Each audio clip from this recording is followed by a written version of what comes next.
again, it was about after getting very off your schedule or kind of loss of continuity, maybe something came up, you had just some last minute travel or your vacation. How do you get back into the groove without it becoming overwhelming? And how long does it usually take you?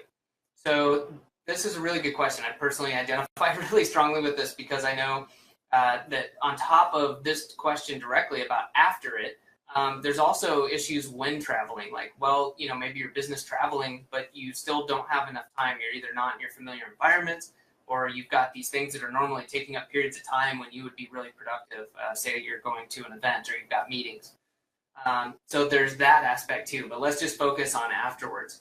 I think, the important part of this, it comes back down to making sure you have that time. Let's say you come in on a Sunday night, it's 11 p.m., you finally get home and you get up the next day, and how are you going to get back on track? So start with the daily review. When you get up on Monday morning, do that daily review. Make sure that you're keeping that habit built and you're aware of the things like what are your tasks, what's on your calendar. Don't let that overcome you. Don't sidestep it and say I'm tired from travel or this or that, because by at least acknowledging, hey, these are all the things I have going on, you can start to prioritize them and sort them. Okay, and you can say, okay, I can't get to this thing, or this is truly important, this has to be done today.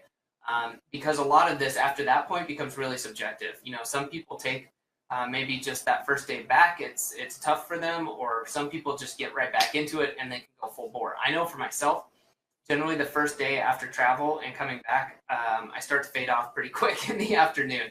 I can generally get back into it, but I find that even more so than usual days, by the afternoon, I'm not really able to focus. And so, I can do tasks. It's not that I just like stare at the wall or something, but I find that, my productivity really goes down. And so I try to do things like I don't schedule intense meetings where it's actually, like maybe diving into some details. I could definitely have a conversation with someone, but I would never schedule like a financial review or something like that in the afternoon right after traveling. And then, I think that this is important, and why I'm talking about myself is because if you know when you're not productive, then you need to schedule around that, because just doing that morning review or putting it in your calendar, you're not magically going to become more productive because you told yourself you have to do it, right? You're going to kind of set yourself up for failure, which is the exact opposite. You don't want to reinforce that. You want to reinforce the good stuff. So I think that what you can do is just try to do what I'm talking about with scheduling the downtime. So my example, if I know, in the late afternoons or mid-afternoons on that first day back that my productivity is just going to nosedive, then I schedule around that. Okay, I don't plan meetings ahead of time. I save things like maybe I need to do some reading for that time, or maybe I push back and do some exercise during that time. So instead of having some time where I'm at the computer, I'm up, I'm moving, I know that for myself that works. So for myself, the length of time this takes, generally I notice 1 to 2 days to get back to normal, and generally it's just 1 day. And a lot of that is just building that momentum.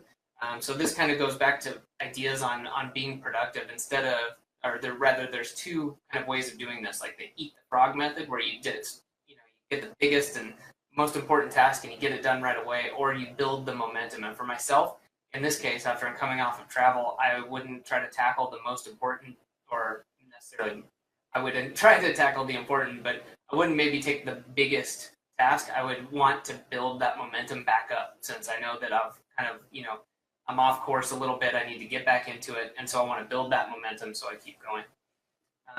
And then I think that this also, once you get into this process, you can look ahead and say, okay, I'm traveling next week. I'm going to be leaving on a Thursday. I'm going to come back on a Monday, but I'm flying on Monday during normal time. So I need to reschedule some things. And I know I'm going to get in late. So what does my Tuesday actually look like?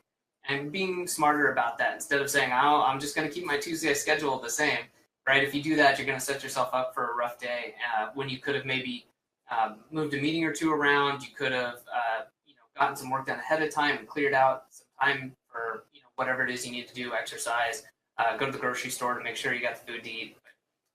Those are the main ideas. So getting on top of it and then getting in front of it are some great ways to get back into your groove without it becoming overwhelming. Thanks for watching.